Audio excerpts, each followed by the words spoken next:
Hello everybody and welcome to the Cafe. It's Cafe Better Sport with our week ahead wagering insert with yours truly, Neil Andrews. It's going to be a very busy week and quite a diverse week because the Tour, of course, continues. That's the Tour de France. That'll end on Sunday in Paris on the Champs-Élysées. We'll catch up with that in a moment. Then Wednesday, something I certainly won't want to miss, is the ODI decider between England and Australia. That's going to happen at Old Trafford. Then on Thursday, US Open golf begins at Wingfoot and some big names involved there. Obviously no Brooks Koepka, he's out. He's pulled out, but has a very open look about it, although Dustin Johnson, of course, is the man of the moment, having won the FedEx Cup. And then we'll be talking a little bit about Premier League football and Spanish La Liga and the return of Serie A on the weekend. But let's start by having a look at the Tour, shall we? Tour de France continues, just bringing up to date on where we are with that as we race into the final stages. Today, Tuesday, is stage 16. There'll be stage 17, which is a mountain stage coming up on Wednesday. That starts in Grenoble. It's 170 kilometers. And then we stay in the mountains with a 175 kilometer stage, stage 18. Then there's a flat stage on Friday. And probably of most interest is going to be the individual time trial, which will happen as stage 20 on Saturday. And that's the individual time trial, which will take us basically into Paris the following day. And the final stage, stage 21 on the Champs-Élysées, where the yellow jersey will be confirmed. So that's all coming up as far as the Tour de France is concerned. The cricket on Wednesday night is going to be very entertaining. I stumbled across this actually.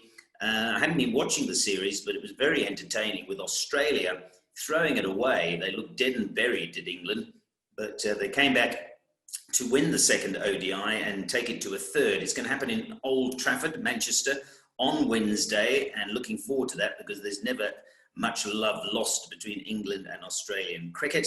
And I must say, I really was entertained by Shane Warne, who had a birthday actually at the last ODI. He was very entertaining with his commentary with Bumble, with David Lloyd. So look forward to that. That's on Wednesday, England and Australia, the ODI at Old Trafford. Then we move forward to Thursday. Now, this is the commencement of the US Open.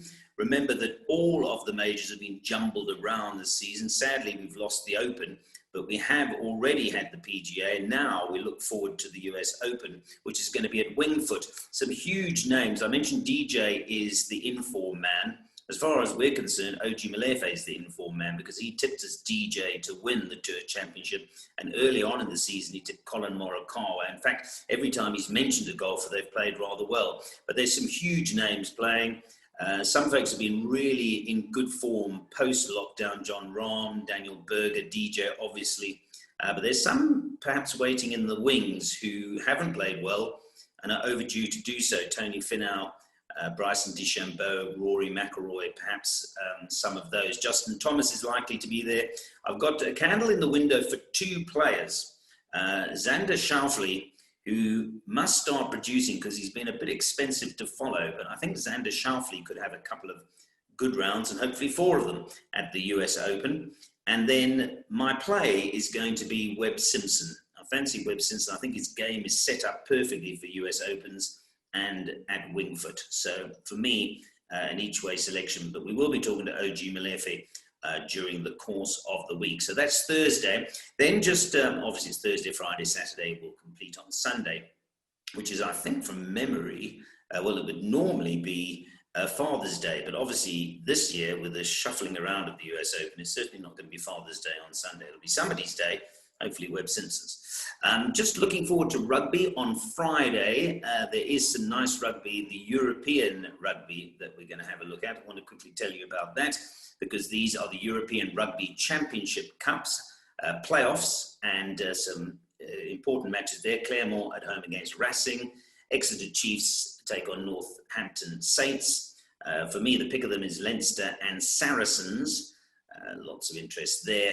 And then Toulouse and Ulster. Those are the playoff European Rugby Champions Cup games on Friday. And then last but by no means least, let's talk a little bit about the football because La Liga is into its second week and so is the Premier League. But Serie A starts this weekend. no particular match that jumped off the page for me, but obviously those who follow AC Milan, Juve, Inter, whoever your favourite Italian team is, you'll be watching them in their first round of Serie A. As far as the Premier League is concerned, well, there's some very important matches. Obviously, last week, Manchester City and Manchester United didn't play. You've got to wait, City fans, until Monday night before they play. So they'll be playing on, I think it's Monday, the 21st of September. They're away at Wolverhampton Wanderers. So Wolves and Manchester City on Monday night, along with Aston Villa and Sheffield.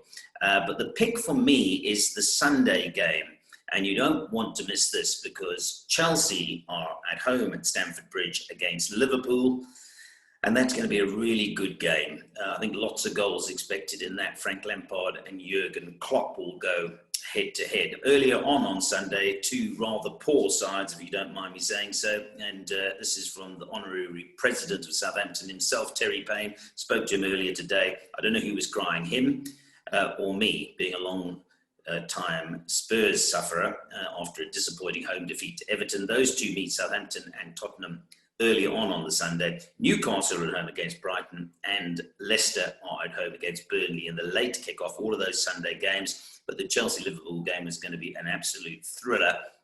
And then Saturday, I think we'll go the favourites way because Leeds were very impressive. They lost to Liverpool, but I really liked what I saw there. They were at home against Fulham, who, as good as Leeds were, I'm afraid Fulham were rather poor. So one's expecting Leeds to win there. Everton at home against West Bromwich Albion. Again, Everton took the scalp of Spurs. Manchester United make their Premier League debuts for the season on Saturday against Crystal Palace. They're at Old Trafford, so a lot of Old Trafford stuff going on this week. There's a football match on Saturday, and there's cricket at the Old Trafford cricket on Wednesday night. And then the other game, Arsenal and West Ham. And again, Arsenal were impressive against Fulham in their first match, and West Ham were really poor. So unless there's a big dramatic change in the fortunes of those football clubs, then you should see the favourites win that. So those are your weekly wagers coming up. Some of them on the weekend, but lots to happen prior to that. As I mentioned, for me personally, I'm going to be very excited to watch the US Open Golf, which starts on Thursday, and certainly Wednesday night, I'll be catching that ODI, the decider between England and Australia. So from Neil and the Better Sport team here at Cafe Better Sport, have a great week's wagering. And of course, before we go, don't forget to enter your fantasy Premier League team, if you've got one, into our log, which is Premier Fantasies. And we'll have a show again on Friday, and you'll see just who's done well and who hasn't done well, i.e. me, on Friday's show. But until all that happens, good wagering.